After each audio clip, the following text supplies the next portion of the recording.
So a very warm welcome to everyone. Thanks so much for joining us. For those of you who don't know, People Soup is a podcast where we share evidence-based behavioral science in a way that's practical, accessible, and fun to help you glow to work a bit more often.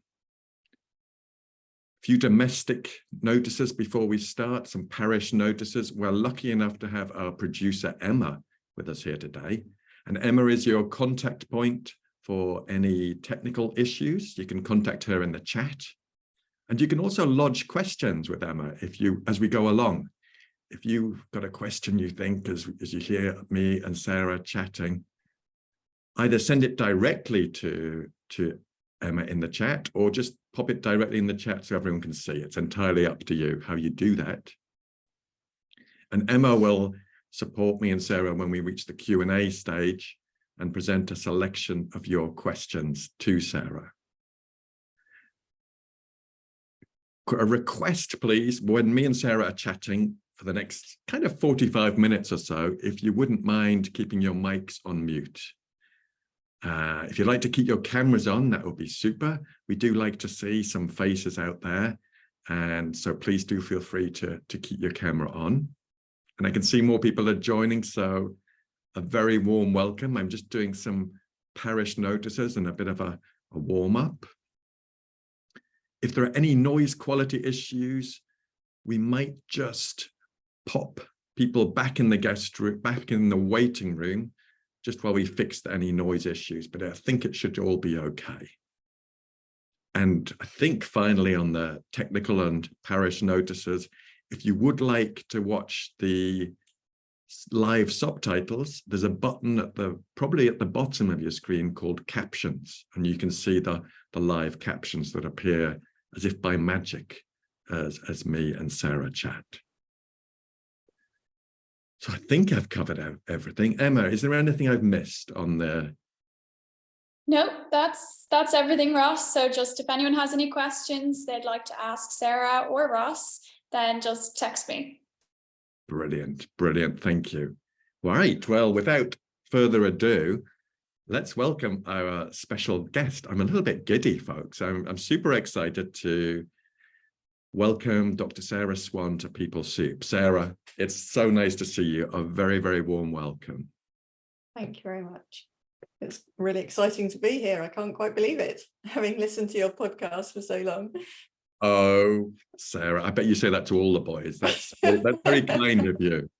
I'm really privileged to be supporting the launch of your outstanding book, Coping with Breast Cancer, How to Navigate the Emotional Impact Throughout Your Journey. So I can see people are using the applause icon, and heck yeah. Sarah, it's truly amazing. And what we'd like to do is just talk a little bit about you and the book, just to share with the viewers and the listeners how amazing you are. So no pressure. Now, Sarah, you remember from the People Soup podcast that I have a research department, and we've discovered a little bit about you, but I'd really like you to tell us. But let me just do a brief intro. We know that you are a consultant clinical psychologist with a career of 25 years or so in the NHS, and you finished up as head of psychology for a large London borough.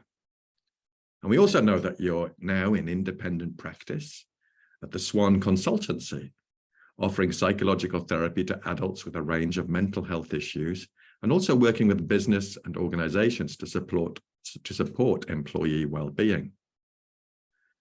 We also know, as well as being an author, of course, that you've been on the board of directors of the Association of Clinical Psychologists, UK, and you continue to support them in a consultancy role.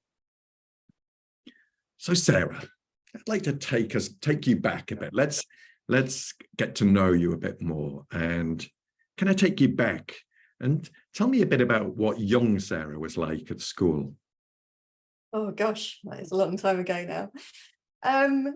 I would say I was quite shy as a young girl, and I think my confidence has, you know, grown exponentially, I think, since then. I was always very conscientious and very diligent, partly because I was really worried about getting things wrong and worried about being told off. So one of my regrets actually in life is giving up ballet. It was something that I really enjoyed and I was quite good at, but I stopped because the teacher was, as a lot of ballet teachers were back then, really kind of strict and used to shout at the girls, and I just couldn't tolerate that at all. I hated it, so I gave up something that I really loved. I think through school I had lots of friends, but there was also this part of me that kind of really worried about what other people thought of me. And I lastly went to quite an academic school, and I wasn't a straight A student by any means. And so I always felt this kind of pressure around, you know, doing well enough. And so I think those kind of worries about, am I good enough? What do people think of me? I think, you know, the ACT people out there, they've continued to be my passengers on the bus that I have traveling alongside me, and yeah, have come out a lot during the writing process, and particularly now the kind of publication of the book, I would say. Oh, that's wonderful, Sarah. I love the way you relate it to your passengers on the bus, and they sound very familiar. Spoiler alert, me and Sarah have worked together on a project for an organization, and we realized we had similar kind of anxious passengers along similar lines. And also it's I didn't know you were really interested in ballet as a child, and I can just imagine the teacher with a very tight bun sort of shouting at you, and maybe even banging a stick on the floor, but maybe that's because I watched too much Kids from Fame as a youngster. I was also a fan of Kids from Fame too, but no, I think you're quite right with that depiction. Yeah, and it is a shame because for those of you who don't know, I do some work with dance companies in the UK, and it can still be quite a regimented and quite brutal environment for those high achievers. But I digress. I'm going to bring me back to my thoughts around questions and ask you, can you remember when you first got interested in psychology? I think I was unsure when I went to uni what I wanted to do. I really didn't know. So I did a behavioural science degree, which was really a mixture of sociology, psychology, philosophy. And so it was as I went through my 3 years at uni that I started to realise that I enjoyed the psychology options more. And so I chose psychology options in my final year so that I could get, it's called a graduate basis for registration with the BPS. If it's still called that, I don't know, but that's what it was at the time. Yeah. Is it? Okay, that hasn't changed. So yes, I began to find the psychology kind of quite fascinating. And then I also started doing some work experience alongside uni, like in the holidays, working at what was then a long stay hospital for people with learning disabilities and challenging behaviour. And so that started to kind of open my eyes to kind of psychology in the real world, which I think is you know, kind of definitely fits for me. I need to see how things work in the real world rather than being just an academic. Although having said that, I am, so people who know me will know that I'm a big fan of rock music. And this started as a teenager. And recently I had just had a music TV channel on the background whilst I was doing the ironing, and a Metallica song came on called One. Don't know if anyone's familiar with it, but it's about a veteran who's lost his limbs and his speech, and it's a very kind of quite a distressing music video really. But it suddenly made me think, gosh, I remember being totally kind of absorbed by this video and really kind of curious about this whole experience. And so I wondered if that was the kind of the beginnings of my interest in trauma and working with people who've been through very difficult life experiences. So there you go. Who knew Metallica could have such an impact? Well, I think we need Emma. If we could get Metallica on line 10, dial in, that would be amazing. But no, seriously, that's super interesting that it piqued your curiosity through that different medium, and also your experience working practically in the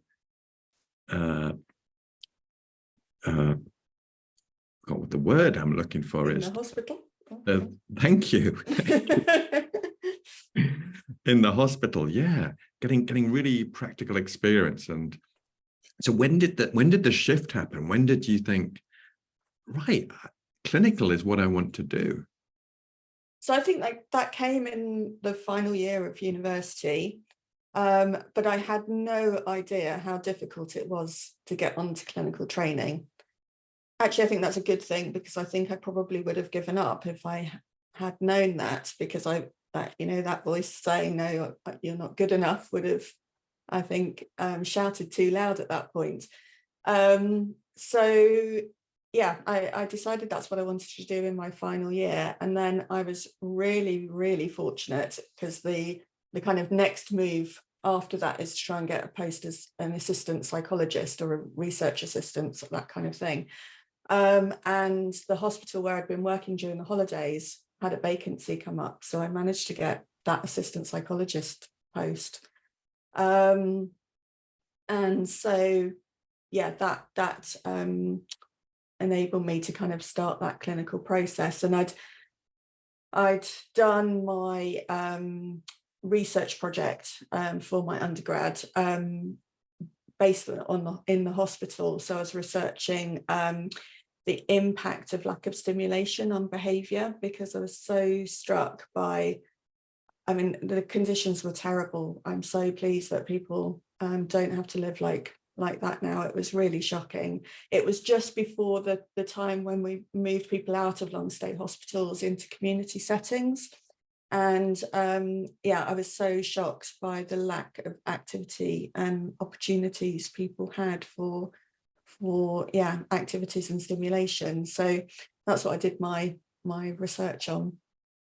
And then after I did that assistant post for a year, then I spent the next few years kind of having knockbacks from clinical training, so having to apply over and over again, and just trying to get more and more experience to improve my CV.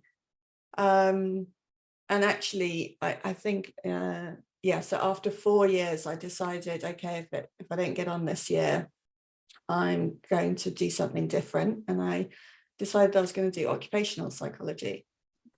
And I didn't get on that year, and so I got myself a place on a ArcPsych Masters, and I had a part-time job set up that would enable me to be able to afford to do it.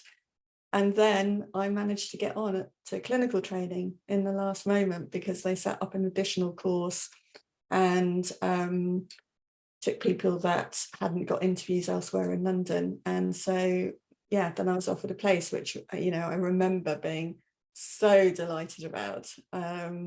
But also I had this, but I've got this other plan B now.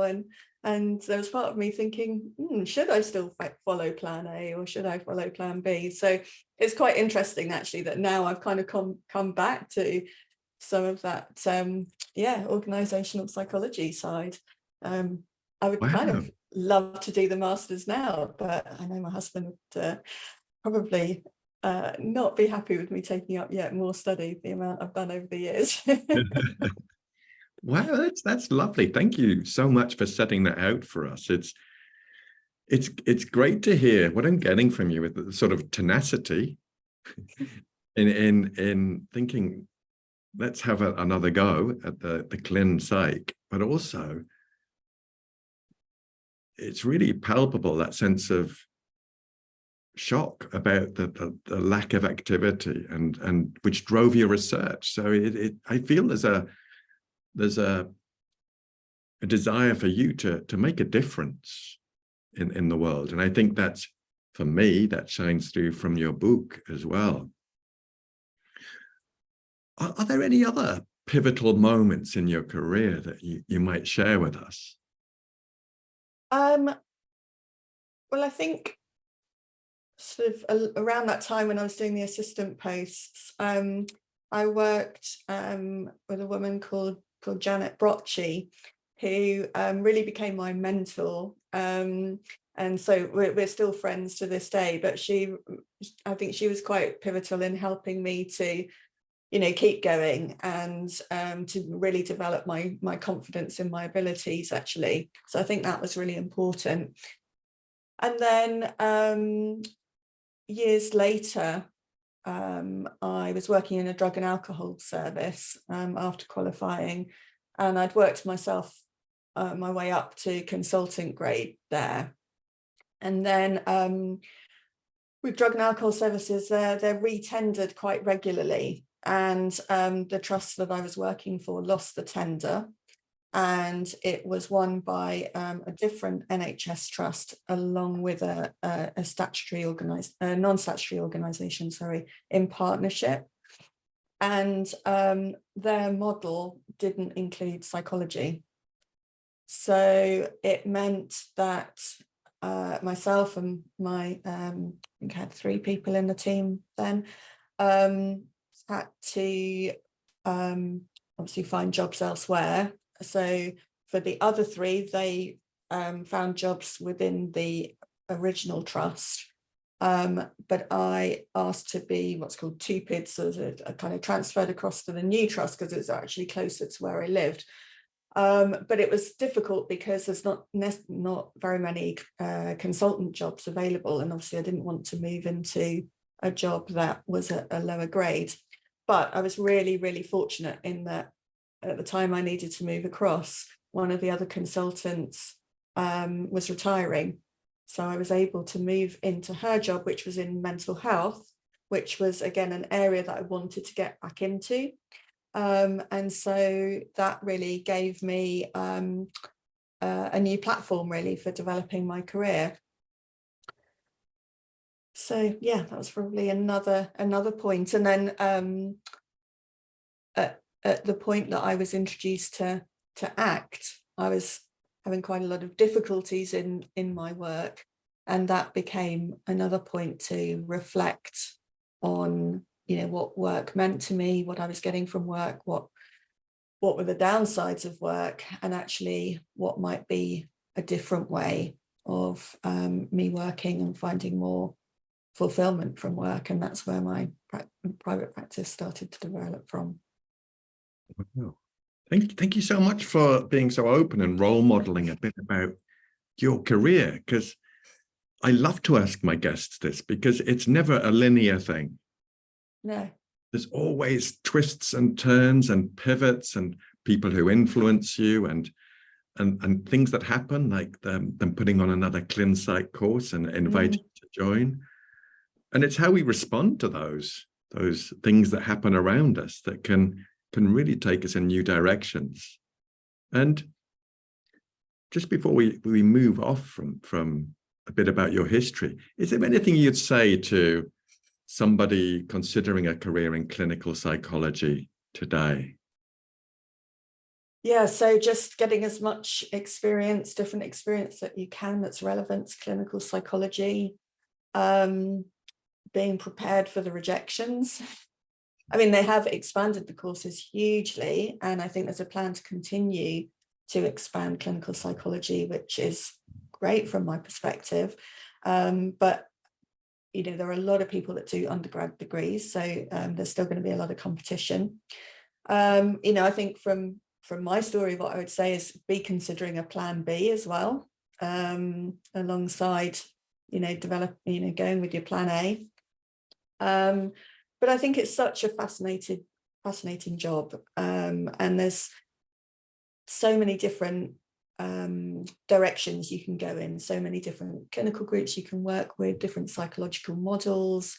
And it's just, such a privilege that people want to share their story with you and are prepared to allow you to see them kind of at their most distressed. And that's something I try not to take for granted. That's what I'm meaning. Yeah, and it just means it's never boring.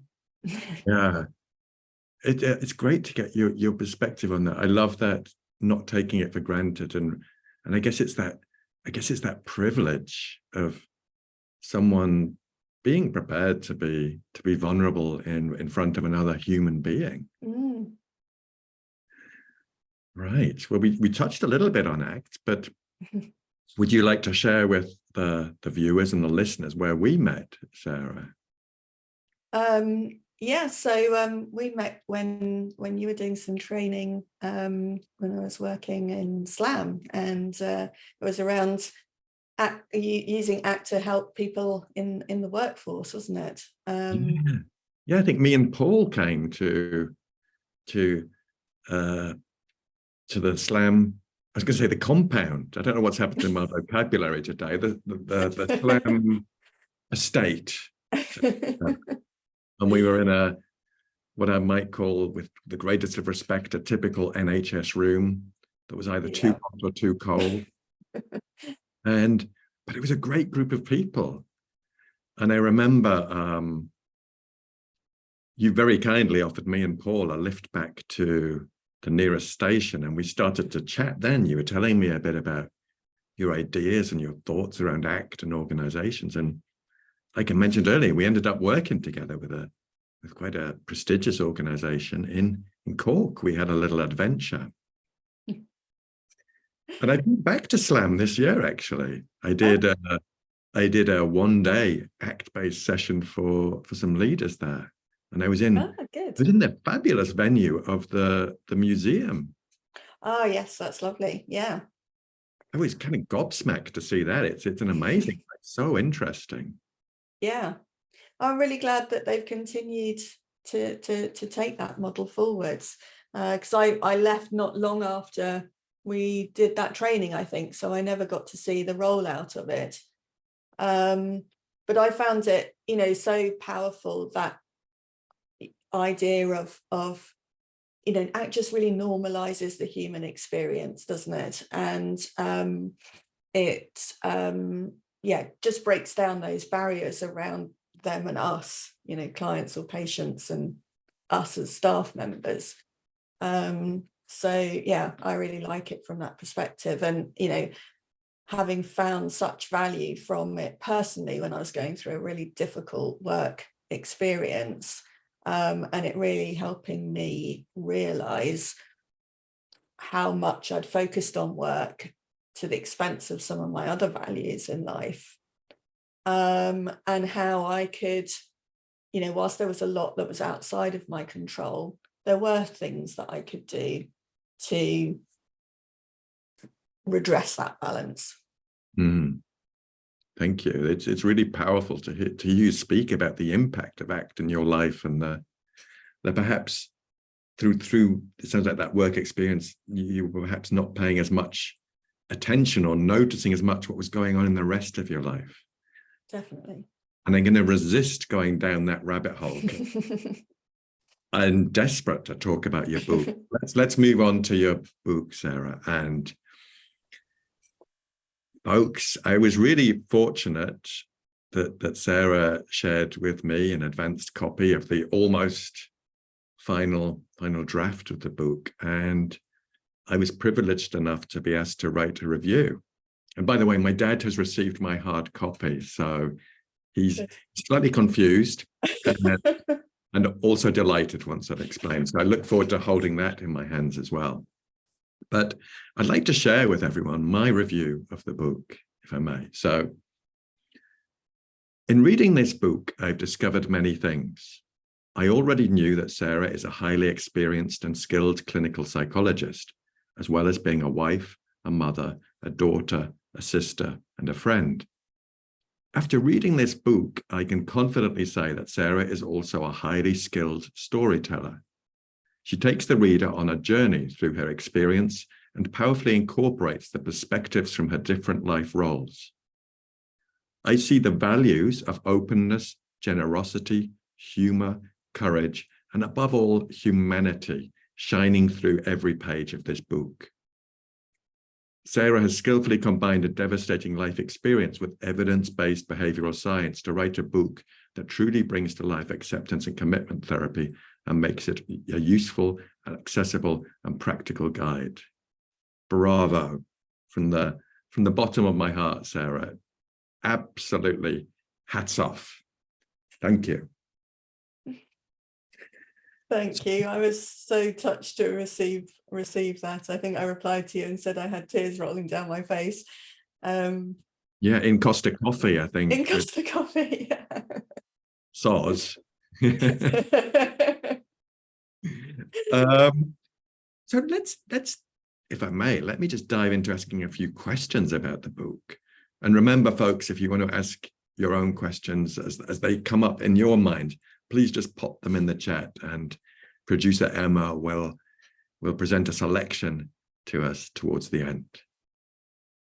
But I guess my first question, Sarah, is, was the idea to write the book something that came to you in a flash, that combining acts with your lived experience, or was it a slow burn that kind of just kept niggling?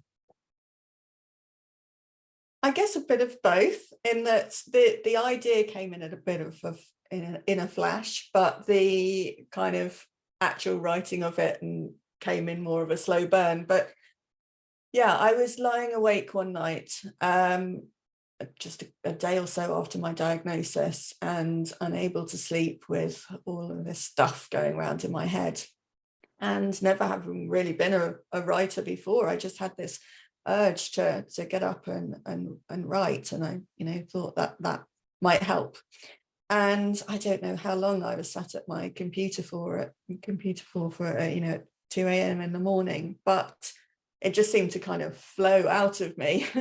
And I got to the end of kind of writing about what had happened so far, and kind of suddenly thought, oh, this could be a book. And I even typed that at the end of what I'd written. And I kind of looked back on what I'd written, and I started to see the ACT skills that were coming in that I was using. And so it did really help me in order, I got back to sleep once I went to bed. But this idea about, could this be a book, was, continuing to germinate in my mind. I said to myself, oh, I must continue to write like this. I didn't, which is, I was really disappointed about when I came back to what I'd written that night when I was actually writing the book, because I expected to go back and see something that I thought was a complete jumbled mess, given the state of mind that I was in. But actually, I read it back and went, actually, that's all right. And that's formed a chunk of the diagnosis chapter. So the idea continued to grow. And then I was working with ACP UK, as you said earlier, and they partnered with Sequoia Books. And then we were sort of brainstorming ideas for books we might want to publish. And to begin with, I didn't dare mention it, that voice of it's not good enough, what will people think, was just shouting very loudly. And then I managed to take that step forward and put forward the suggestion, and ACP loved it and the publisher loved it. So all of a sudden it was like, oh, okay, I'm doing this now. Wow. Oh, I'm when we do ACT training, we talk about towards moves. That moment when you said, I've got this idea, feels like such a values-driven towards move for you. Yeah, absolutely. Wow. And forgive me if this seems just like an obvious question, but why did you think ACT would be a useful sort of combo? Why did you think it would be useful for people?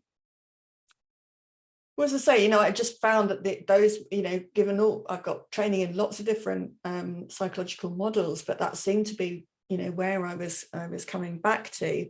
I think the medical treatment I received was absolutely amazing, all through the NHS and through COVID as well.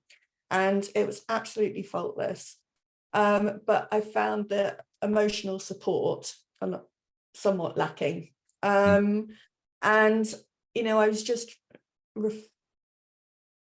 reflecting on, surely other people experience these same kinds of emotions. This is a normal thing to experience when faced with a life-threatening condition.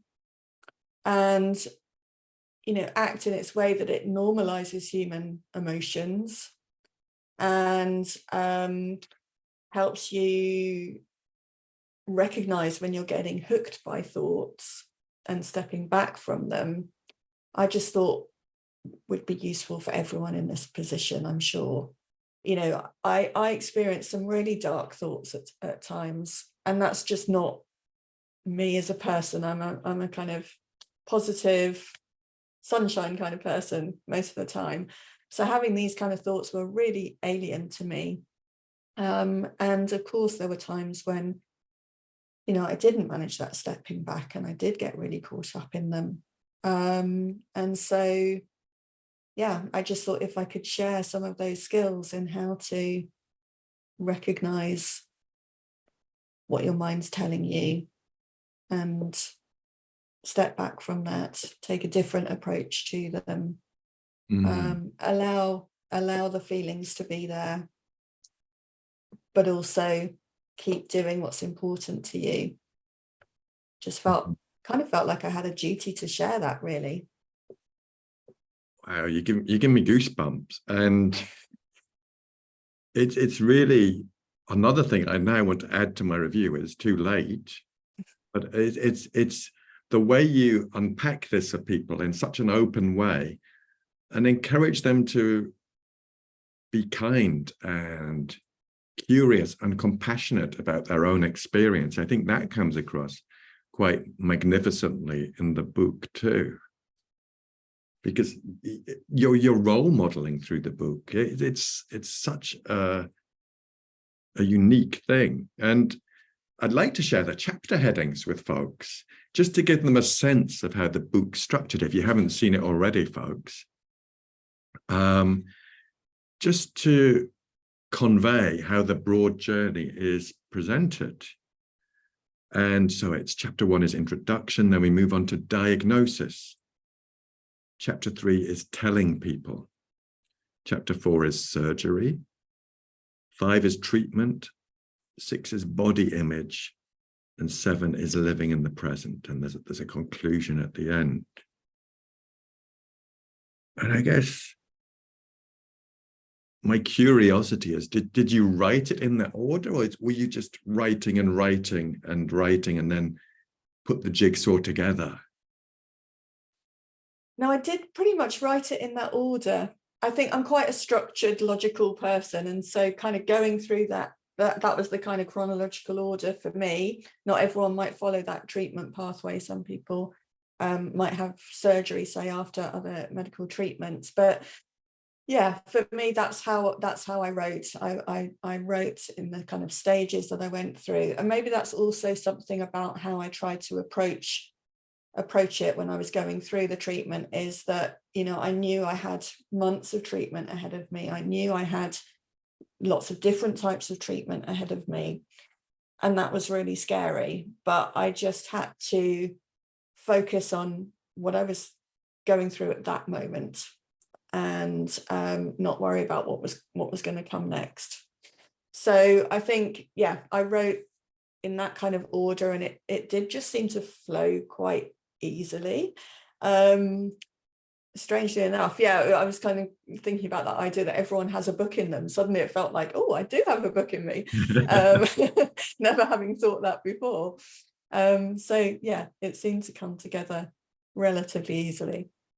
And it feels like that writing process was quite cathartic, or even, dare I use the word, therapeutic for you. Getting it out there on the page seems like a very apt phrase to use, getting it out there. Yeah, no, it definitely was. And I mean, it was emotional at times. There were sections that, I could barely see the screen when I was writing because of the tears. And then, I'd read it back to edit it, and the tears would come again. But eventually I got to be able to read it without the tears coming. So it was definitely helpful. And Sarah, were there times when it felt like just too difficult? Oh, I'm kind of gonna pack this in. This is just too much. Yeah, I mean, when I was having those moments to begin with, definitely. And there were definitely times when I avoided writing because I knew I was going to have to write about a difficult point in that journey. And plus, when I thought about not just the writing of it, but the sharing of it, the being so open, and this being out there in the world and me having no control over who sees it, was really, really scary. It's still scary. In fact, that's maybe even more scary now it's out. Before, even during writing, it was still a kind of hypothetical book. So yeah, I guess I just had to keep coming back to my values about, wanting to make something from this experience that I've been through to help others, as well as the support that my friends and family have given me. I've got one very good friend who just, every time I saw her, she would just tell me how proud she was of me for writing this book. And so, yeah, that kind of support kept me going. Wow, thank you. Now, Sarah, is there a passage you'd be willing to share with us from the book, just to give folks, if they haven't come across it, just an idea of your style, I guess? Yeah, so I'm going to read part of that diagnosis chapter that I just talked about. So just a little bit of background. So I'd gone to the hospital, having noticed something, but not being particularly concerned. I thought it would be nothing. Okay, I felt quite nervous about this bit, so bear with me. So, I think it's cancer, the doctor said. I struggled to understand. Hadn't the mammogram been normal? It turns out that if you have dense breasts, cancer may not show up on a mammogram. I'll send you off for a blood test and we'll get the results of the biopsies in a week, but I'll be very surprised if it's not cancer. Oh, was all I could manage to say.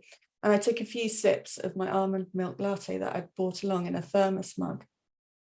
This helped me to ground in that moment, having become aware that I was suddenly felt disconnected from my body and the situation. I was observing the scene from above, witnessing myself sitting with the doctor, not feeling present in my own body. Then you'll see the surgeon and he can talk you through whether you have part of the breast removed or all of it. Oh, I said again. The nurse who was across the room, sideways onto me, labelling up the biopsy samples, turned and said, "It's quite a lot of information you've just been given. Are you okay? Bring someone with you for the next appointment," the doctor said. Okay, I said, and the nurse showed me out. You can have a seat in the waiting room for a few minutes if you like, she said. But I wanted to be away from staring eyes. I wondered if I had the look of someone who's just been told they have cancer, whatever that looks like. I managed to find a seat in a quiet corridor and just sat for a few minutes, taking deep breaths and just observing what was going through my mind.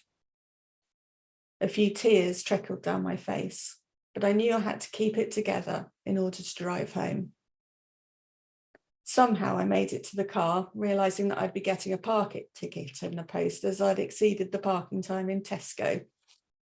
I drove home, my right arm feeling slightly numb from the local anaesthetic. As I pulled onto the drive, I had the thought, this is the first time I'm pulling onto the drive with cancer. Although the truth was that, of course, I'd had it at least a little while already.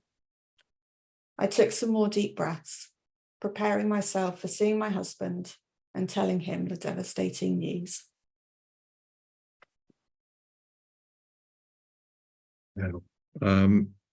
Thank you, Sarah. Any more words from me seem redundant, so I'll let your words speak for themselves. Thank you so much for sharing that with us and giving us a flavor of the vulnerability with which this book is written. Amazing. So I saw a video of you unpacking the hard copies. And I understand there's a story behind the cover art. Yeah, so I can hold it up for people there. There we have it, a thing of beauty. So yeah, this artwork that sits behind, it was done by a friend of mine. So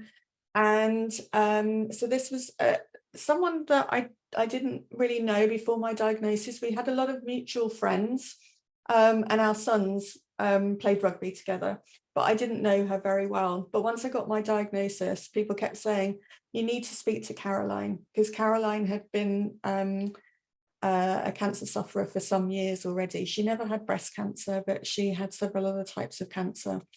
And so I approached her, not knowing anybody else who had gone through this. And she was so kind in her support. And so we became quite good friends over the coming months. And yeah, Caroline was an artist. And so that's her artwork. But sadly, she died a couple of years ago. And so I really wanted to use this as an opportunity to kind of honour her memory and to share her artwork with the world. Well, thank you. That's it's beautiful, and that's a beautiful symbol of your friendship. Now, just thinking, if I got this right, this is part of a series. You're the pioneer. You're the first one, but there's more to be coming. Is that right? Yes, gosh, a pioneer. I've never considered myself that. But yes, once I'd had the idea for my book, and that was so well received by ACP UK and Sequoia, I suddenly thought, well, actually, this could be a series of books written by clinical psychologists who have experienced their own challenge in some way, and who could also talk from their own perspective of going through something, as well as their expertise as a psychologist. So yeah, I'm now the series editor for, at the moment, 9 books coming out on a range of topics. So the next one is Coping with Trauma, that is actually written by Yvonne, who's on the call at the moment. And I've had the pleasure of reading it, and it's amazing, and it's really going to help so many people.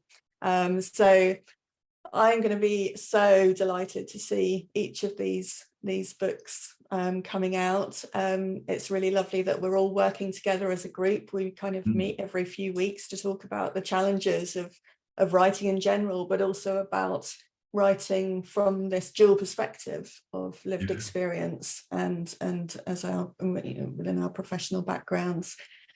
And I'll be even more excited to see others coming out, because it won't also have the anxiety of it being my own work and other people reading that. Oh, that's super, and thanks for joining us, Yvonne. And yeah, it sounds like you've got quite a community there that's supporting each other, which is tremendous.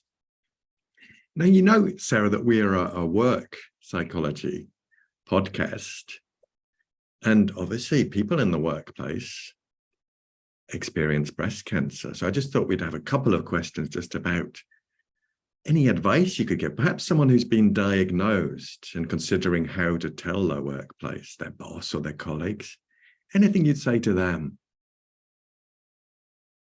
I think take it slowly, consider what you want to share and with whom. You know, this is your story. You can own the narrative on this. Obviously, work need to know something, but the level of detail is really up to you. You know, I'm quite an open person. I've tended to share quite a lot. I did with work in the beginning because I literally just resigned when I received my diagnosis, so I did have to tell work.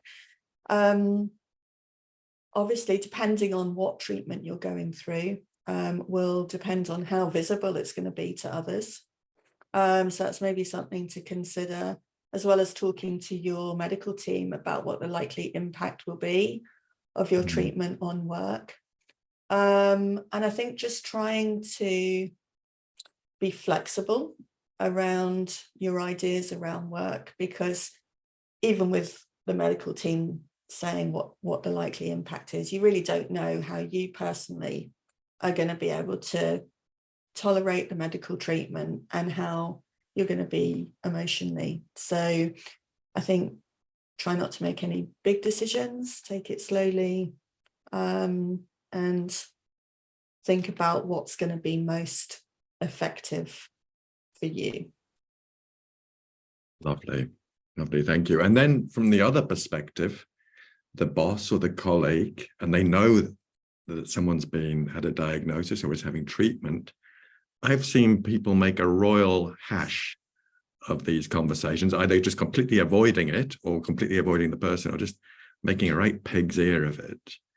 Any tips for someone who's feeling that sort of fear of saying the wrong thing? Yeah.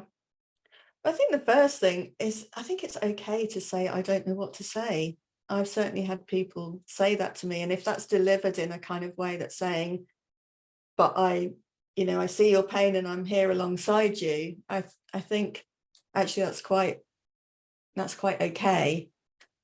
I think also don't make assumptions about what's going to be the right thing for the person. Actually, I did have my own experience of this before my diagnosis, that one of my team got breast cancer, and I was kind of really shocked that she just didn't want to be signed off for the whole time and, not think about work at all. But once I got my own diagnosis, I realized actually how important work was in kind of keeping me well and keeping some sense of normality. And so I think, as a boss or a colleague, just don't make assumptions about what might be right for the person in front of you. And yeah, just being as flexible as you can with how you can adapt work to enable the person to work if that's what they want to do, to find a way that makes work possible through the treatment. Thank you. It's so great to get your wisdom on that. Giving someone a guide, or at least a starting point, rather than that just completely avoidant. So thank you. Now, you'll be aware on People Soup that we like to ask people maybe quite an unusual question. But if you had a song that would announce your arrival in a room, whether it's a virtual room, whether you're going to the supermarket or you're arriving home, a song that would play when you arrived over the next few weeks, not forever, but what would that song be for you, Sarah? This was such a tricky one because, as I said earlier, I love my music. So there's so much music that's meaningful to me, but I've gone with a current, I think it's their current single, so Nothing But Thieves, a song called Overcome. So it's really upbeat, and whenever I hear it, I feel like dancing, which is a struggle when it comes onto my playlist when I'm at the gym. But so I like it from that perspective, and I like that, an image of me walking into a room and dancing along to it. But the lyrics also resonate with some of my experience. There's a line when you said the pain weathers in time. And we don't always get all that we want, but we redefine the pain to something more, and we shall overcome as we've done before. Wow.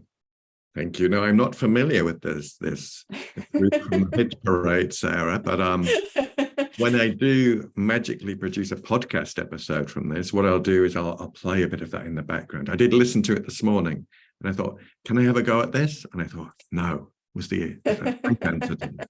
But thank you so much for sharing that with us. And I'm going to press pause on my questions just for a moment to go over to our Emma, producer Emma, and just see if there's any questions that anyone's lodged in the chat. Just so you've got about 8 or 9 minutes left. Has anyone got any questions for Sarah?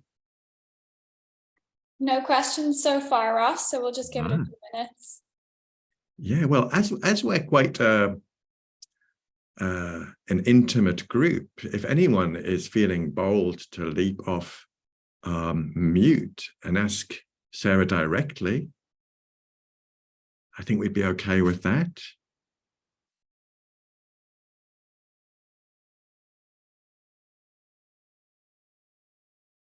This is that moment I'm so used to in Zoom meetings,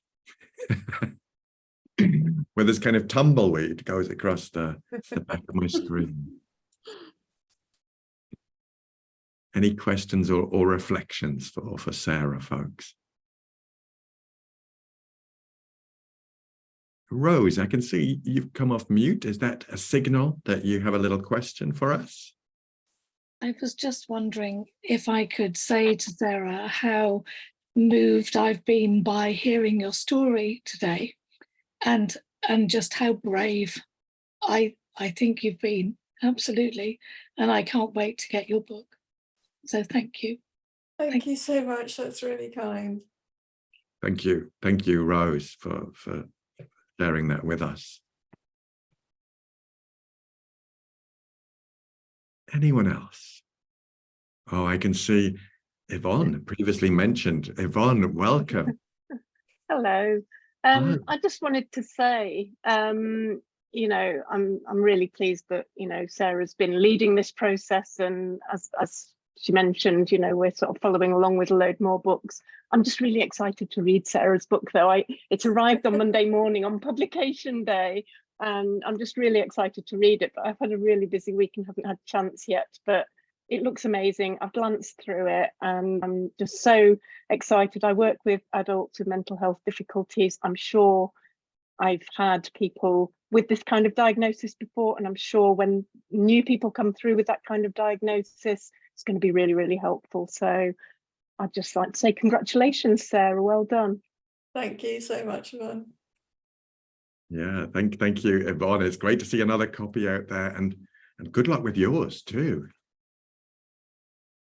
Thank you. Thank you. Who else have we got? I think I can see Momataj. Hi, hello. No, I just wanted to say congratulations, Sarah, and mine's literally on the way. I'm tracking it. Should be here by 6 p.m. today.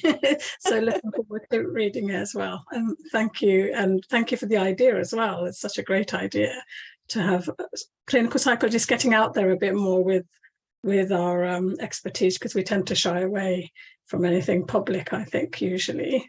So it's such a good idea, and thanks for doing that. Thank you. And I think there's someone else off mute. Is it Rana? Yes, hi.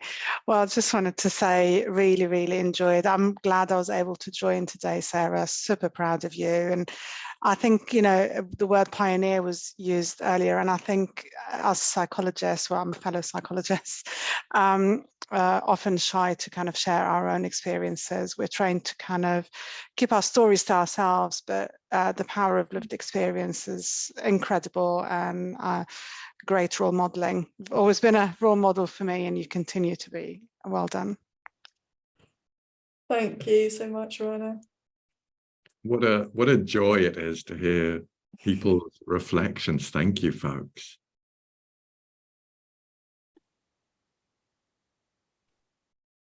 And I know that Marta was in a space in Glasgow, if I remember, where she's with other people. So there's a comment in the chat that I'll just read out. I just wanted to say thank you very much, Sarah. I got the book on Monday and I'm very excited to read it. I am a counselling psychologist working in oncology, I know your book will be incredibly helpful, especially with your dual perspective. So thank you. And very excited for the series too. Well, thank you so much for that comment, Marta. It's great to hear everyone who's got the book, Sarah. It's out there. It's spreading. And yeah, any other, maybe we've got time for one or two more reflections or questions for Sarah.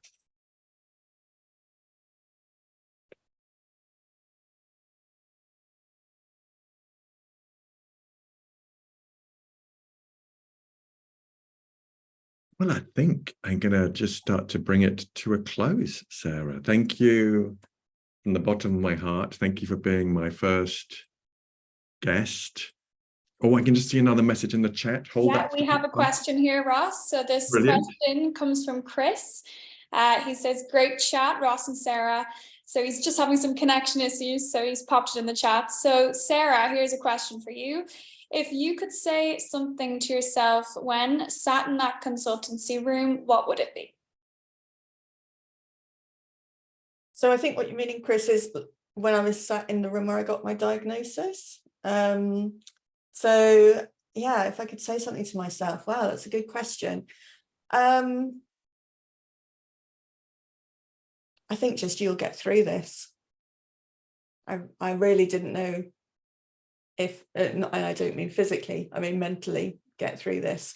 I really didn't know if I could. I didn't know if I had the strength in me to get through it. I didn't know if I could, cope with everything that lay ahead. I had an idea of what breast cancer treatment looked like, and that was a hugely scary thing. Thank you. Thank you. I hope that answers your question. Thank you, Sarah. So Sarah, thank you for producing such a work of significance to support other human beings. Your expertise and your vulnerability will resonate and serve many. So a final word from you, Sarah, if you will. Oh, well, thank you so much, Ross, for hosting this today. It's been a kind of scary process, but actually a really enjoyable one, and I'm really touched by everyone's comments. So yeah, thank you to everyone for taking the time to come today out of your busy days. Thank you. Thank you, Sarah, for being another pioneer as my first guest from my summer series. If anyone's interested in our next guest, it's Dr. Richard McKinnon from Work-Life Psychology, who'll be sharing his insights based upon ACT about loneliness at work.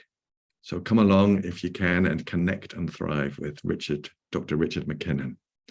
But Sarah, you're a legend, you're a pioneer, and thank you so much. And thanks to everyone for joining us. We really appreciate it.